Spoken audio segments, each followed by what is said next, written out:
उत्तर प्रदेश के अंदर भारतीय जनता पार्टी मुसलमानों की वजह से नहीं हारी, महाराष्ट्र के अंदर भारतीय जनता पार्टी मुसलमानों की वजह से नहीं हारी, इन दोनों जगहों पे भारतीय जनता पार्टी हिंदुओं की वजह से हारी है। तो आप खबर छुपा ही नहीं सकते, आप खबर को दबा ही नहीं सकते।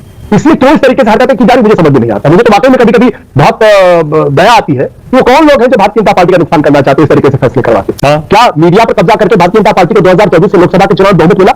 क्या उत्तर प्रदेश के अंदर 99 सीटें पाकर के राहुल जी को किसी ने बता दिया है कि ये ज्यादा है, वो बहुत ही उत्साह में है, आत्मविश्वास में है, आजकल लिखकर भी देने लगे हैं। ठीक बात है, लेकिन मुझे तो बड़ा विरोधाभास दिखाई पड़ रहा है। आशुतोष जी एक तरफ कह रहे हैं कि मीडिया को कंट्रोल किया नहीं जा सकता, दूसरी तरफ कह रहे हैं कंट्रोल करने का प्रयास कर रहे हैं। जब किया ही नहीं जा सकता तो प्रयास क्यों करेंगे? आशुतोष जी ने कहा कि इस तरफ मोदी मीडिया है, उस तरफ मोदी मीडिया है। अपने आप को कहां खड़ा किया वो नहीं बताया। आपने 2 बार अवसर दिया, दोनों बार उन्होंने भारतीय जनता पार्टी को समझाइश देने का काम कर दिया कि भाजपा यूपी में क्यों हारी, भाजपा महाराष्ट्र में क्यों हारी। यात्रा करते करते कांग्रेस पार्टी 99 पर क्यों सिमट गई? एक बार भी कांग्रेस को सुझाव देने का काम नहीं कर रहे। दोस्तों नमस्कार, स्वागत है आप सभी का। आप देख रहे हैं एस के डिबेट। बजट सत्र के दौरान राहुल गांधी का भाषण हुआ। उन्होंने कहा, हजारों साल पहले हरियाणा में कुरुक्षेत्र में एक युवा को, अभिमन्यु को 6 लोगों ने चक्रव्यूह में फंसा कर मारा था। आज भी चक्रव्यूह के बीच में 6 लोग हैं। पहले राहुल गांधी हमेशा 4 लोगों को लेकर बीजेपी पर हमला बोलते थे, मोदी जी, अमित शाह जी और अंबानी, अडानी। लेकिन अब 6 लोग हो गए हैं। उन्होंने अजीत डोभाल और आरएसएस प्रमुख मोहन भागवत जी का नाम भी शामिल कर लिया है। उन्होंने आगे कहा, ये जो आपने चक्रव्यूह बनाया है उससे करोड़ों लोगों को नुकसान पहुंच रहा है और हम इस चक्रव्यूह को तोड़ने जा रहे हैं। राहुल गांधी ने बजट को लेकर भी मोदी सरकार पर जमकर निशाना साधा। आज की डिबेट इसी मुद्दे पर होने वाली है। बीजेपी की तरफ से राकेश त्रिपाठी और राजनीतिक विश्लेषक आशुतोष गुप्ता हैं। दोस्तों वीडियो बहुत मजेदार होने वाली है। आपसे अनुरोध है वीडियो को अंत तक जरूर देखें। वीडियो पसंद आए तो लाइक करें, शेयर करें, कमेंट करें और मेरे चैनल को सब्सक्राइब करें। चलो दोस्तों मेन डिबेट स्टार्ट करते हैं। चलिए शुरू करते हैं। हाँ बोलिए आशुतोष। नहीं, मैं ये कहना चाह रहा हूं कि अगर इस देश के अंदर किसी को भी सबको साथ लेकर चलने की कोशिश कर रहा है तो उसमें बुराई क्या है? अगर आज उत्तर प्रदेश के अंदर अगर ब्राह्मण को, ठाकुरों को, सवर्णों के क्या कोई दुश्मन थोड़ी है? ये सब हम लोग तो एक ही देश के लोग हैं। सही बात है, हम लोग एक ही धर्म के लोग हैं। हिंदू, कम से कम हिंदुओं में तो एक ही धर्म के लोग हैं। तो ये जो पॉलिटिक्स शुरू हो गई है उत्तर प्रदेश के अंदर, गैर यादव को अपने साथ लाना और यादव के खिलाफ नफरत पैदा कर देना है। ये जो पॉलिटिक्स शुरू हुई है कि मुसलमानों के खिलाफ हिंदुओं को लामबंद करके उन्हें नफरत पैदा करना, ये जो पॉलिटिक्स शुरू हुई कि जाटों के खिलाफ अब नफरत पैदा करके गैर जाटों को अपनी तरफ लाने की कोशिश करना, ये जो राजनीति शुरू हुई कि जाटों के खिलाफ दूसरों को लामबंद करना हरियाणा के अंदर, ये जो पॉलिटिक्स शुरू हुई झारखंड के अंदर आदिवासियों के खिलाफ दूसरों को लामबंद, ये राजनीति देश को तोड़ती है। और जो ये बयान आते हैं कि चूंकि इन्होंने हमें वोट नहीं दिया इसमें हम इनके लिए काम नहीं करेंगे। आपने सोचा बिहार में किस तरीके का बयान आया है? तो अगर कोई आदमी जानता है कि मुझे ये तबका वोट नहीं देना लेकिन फिर भी इनको अपनी तरफ लाने की कोशिश करता है, ये तो स्वागत योग्य कदम है। बिल्कुल सही है। सारी राजनीतिक पार्टी कहीं करना चाहिए, बिल्कुल सही है। सारी राजनीतिक पार्टियों करना चाहिए। ये जो 80-20 की राजनीति जो करने की बात करते हैं, जो योगी आदित्यनाथ जी ने की थी, वो तो ठीक नहीं है ना। हाँ। अब आशुतोष, राहुल गांधी के भाषण पर आपका एक रिएक्शन मैं चाह रहा हूं। आपको कैसा लगा भाषण और कंटेंट भी, और उसका जो टोन, टेनर था, जोश था वो? देखिए, राहुल गांधी एक बहुत लंबी योजना के तहत वो इस वक्त बोल रहे हैं। अच्छा वो लंबी योजना क्या है? लंबी योजना क्या है कि भारत में जो सामाजिक न्याय की लड़ाई है उस प्लेटफॉर्म को अब कांग्रेस पार्टी मजबूती के साथ खड़े होना चाहती। जो कांग्रेस पार्टी ने मंडल कमीशन के समय गलती की थी कि तब वो मंडल कमीशन पे स्टैंड नहीं ले पाई, आज उसको लगता है कि अगर उसको कांग्रेस पार्टी को अपने सामाजिक आधार को बड़ा करना है और सामाजिक आधार को ठीक करना है, बीजेपी का मुकाबला करना है, तो उसको पिछड़ों की, दलितों की राजनीति करनी पड़ेगी। उत्तर प्रदेश के अंदर भारतीय जनता पार्टी मुसलमानों की वजह से नहीं हारी, महाराष्ट्र के अंदर भारतीय जनता पार्टी मुसलमानों की वजह से नहीं हारी, इन दोनों जगहों पे भारतीय जनता पार्टी हिंदुओं की वजह से हारी है। वो जो दलितों की वजह से हारी है, पिछड़ों की वजह से हारी है, क्योंकि उनके मन में यह बैठ गया कि अगर जो संविधान बाबा साहब अंबेडकर ने बनाया था और जिसकी वजह से उनको बराबरी का हक मिला, जिनकी वजह से उनको जीने की डिग्निटी मिली, वो अगर बदल दिया जाएगा तो एक बार फिर उनको हजारों साल की गुलामी में लाके पटका जाएगा। ये वो हिंदू है जो खड़ा हुआ है। बंद करो हाथ जोड़ के। मैं मीडिया, हमारे जो साथी हैं, रिपोर्टर हैं, जो एक मोबाइल फोन से संसद के अंदर शूट करने को मजबूर हो गए क्योंकि कैमरे बैन कर दिए गए, ये कदम क्यों उठाए जा रहे हैं? और आपको तो खुद एक्सपीरियंस है आशुतोष, पार्लियामेंट कवर करने का इतने बरस का, अब मोबाइल से भी शूट नहीं कर सकते, ऐसा क्यों? आप देख रहे हैं पिछले 10 सालों के बाद से मीडिया पर किस तरीके से अंकुश लगा हुआ है और मीडिया पर किस तरीके से कंट्रोल पूरी तरीके से करने की कोशिश की जा रही है। ये तो दुनिया इस बारे में जानती है, इसमें कुछ भी बताने की जरूरत नहीं है। तो ये एक और ब्लंडर मैं इसको कहूंगा, और इस तरीके के ब्लंडर से सरकार का ही नुकसान होता है, कभी इससे सरकार को फायदा नहीं होता।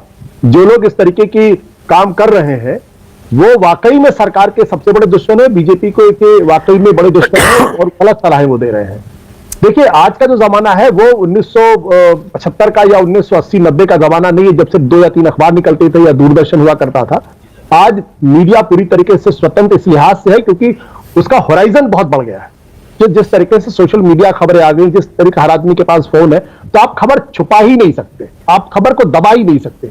इसलिए क्यों इस तरीके से हरकतें की जा रही मुझे समझ में नहीं आता। मुझे तो वाकई में कभी कभी बहुत दया आती है कि वो कौन लोग हैं जो भारतीय जनता पार्टी का नुकसान करना चाहते हैं, इस तरीके से फैसले करवाते। क्या मीडिया पर कब्जा करके भारतीय जनता पार्टी को 2024 के लोकसभा के चुनाव में बहुमत मिला? क्या उत्तर प्रदेश के अंदर भारतीय जनता पार्टी अपने तमाम के बावजूद भी इंडिया गठबंधन से आगे निकल पाया? क्या दुनिया में आज तक कोई मीडिया पे कब्जा करके, मीडिया पे कंट्रोल करके लंबे समय तक नहीं चुनाव जीत पाया है, ना लंबे समय तक वो राजनीति कर पाया है। हाँ, इसका नुकसान ये होता है कि इतिहास में एक बहुत खराब तरीके से उनका आकलन होता है, और होगा आकलन, इसमें कोई दो राय नहीं। रुको जरा, सबर करो। बोलते रहिए, लेकिन इस तरह के हमलों से भारतीय जनता पार्टी की राजनीति पर कोई असर पड़ता नहीं। भारतीय जनता पार्टी गरीब कल्याण के लिए समर्पित है।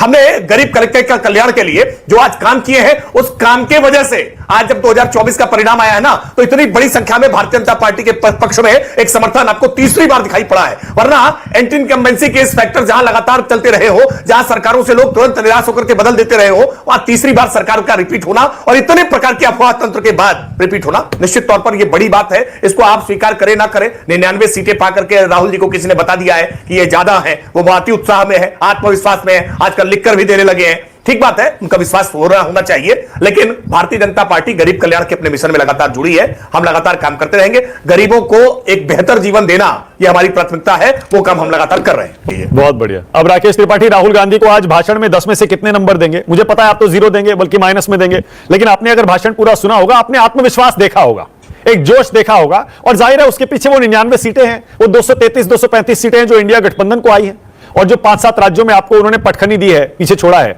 उस सबका कॉन्फिडेंस दिखाई दे रहा है। मानेंगे ना आप? ये तो एक बड़ी चुनौती बन गई है। देखिए मानक जी, इंटरटेनमेंट की दृष्टि से अगर देखा जाए तो निश्चित तौर पर उनको 10 में से 10 नंबर मिल जाएंगे। फुल इंटरटेनमेंट करने का काम करते हैं। राहुल जी के खड़े होते ही पूरे विश्वास के साथ आ जाते हैं कि आनंद अब शुरू होगा। राहुल गांधी जी के बयानों को इसी तरह से देखना चाहिए। अभी वो मोची के इस समय जाकर जूता उता भी सिल करके ट्रेनिंग लेकर के आए हैं। वो जिस जूता सिलने वाले मोची के यहाँ गए थे ना, उस मोची ने भी बताया कि कांग्रेस की सरकार योजनाओं को लागू नहीं कर पाई थी, भारतीय जनता पार्टी की नरेंद्र मोदी सरकार आज योजनाओं को लागू कर रही है, उसका लाभ जनता तक सीधे पहुंच रहा है। ये संकट यही है ना, राहुल जी करते कुछ और है, परिणाम कुछ और निकल आता है। तो राहुल जी ने आज जो भाषण किया है, अब सुरेंद्र राजपूत जी के लिए जिम्मेदारी बढ़ गई है। यही नहीं, अभी और सुनिए। देखिए, मुझे तो बड़ा विरोधाभास दिखाई पड़ रहा है। आशुतोष जी एक तरफ कह रहे हैं कि मीडिया को कंट्रोल किया नहीं जा सकता, दूसरी तरफ कह रहे हैं कंट्रोल करने का प्रयास कर रहे हैं। जब किया ही नहीं जा सकता तो प्रयास क्यों करेंगे? और मैं तो आपके इस पैनल में देख रहा हूं, 3 ऐसी आवाजें हैं जो सरकार से सवाल पूछने वाली हैं, और 2 आवाजें हैं जो सरकार को जवाब देने वाली हैं, और हम आपको निष्पक्ष एंकर माने ले रहे हैं, वरना तो सवाल 4 लोग पूछने वाले हैं। ऐसे में उसके बाद भी आरोप लगाया जाता है कि मीडिया को कंट्रोल किया जा रहा है। मैं तो मानक जी देख रहा हूं, आप पर कभी नियंत्रण स्थापित करने का किसी ने कोई प्रयास नहीं किया है। वो मुखर होकर के सवाल पूछते हैं, खूब कठिन सवाल पूछते हैं। और आशुतोष जी तो पार्टी छोड़ ज्वाइन करके उसके बाद वापस फिर पत्रकार हो गए, किसी ने रोक नहीं लगाई। आप वरिष्ठ पत्रकार अभी भी इनको मान रहे हैं। मैं आशुतोष जी के बातों पर पहले जवाब देना चाहता, मैंने बहुत देर से उंगली उठा रहा था। आशुतोष जी ने कहा कि इस तरफ गोदी मीडिया है, उस तरफ गोदी मीडिया है। अपने आप को कहां खड़ा किया वो नहीं बताया। आपने 2 बार अवसर दिया, दोनों बार उन्होंने भारतीय जनता पार्टी को समझाइश देने का काम कर दिया कि भाजपा यूपी में क्यों हारी, भाजपा महाराष्ट्र में क्यों हारी। अरे भाई, सारी मोहब्बत की यात्रा निकालते निकालते, भारत जोड़ो यात्रा करते करते कांग्रेस पार्टी 99 पर क्यों सिमट गई?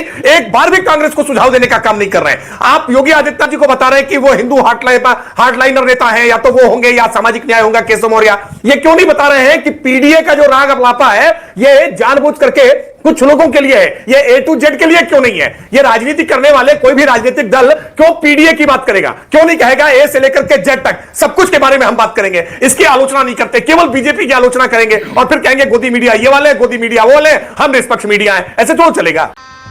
गजब बेइज्जती है, मजा आया। देखा दोस्तों, आपने राकेश त्रिपाठी और आशुतोष गुप्ता दोनों को सुना। आप किसकी बात से सहमत हैं? दोस्तों, वीडियो को लास्ट तक देखने के लिए दिल से धन्यवाद। और वीडियो के बारे में आपकी क्या राय है कमेंट सेक्शन में कमेंट करके बताएं। और अगर वीडियो पसंद आई हो तो लाइक करें, शेयर करें, कमेंट करें और मेरे चैनल को सब्सक्राइब करें। चलो दोस्तों, मिलते हैं अगली वीडियो में। जय हिंद, वंदे मातरम, जय श्री राम।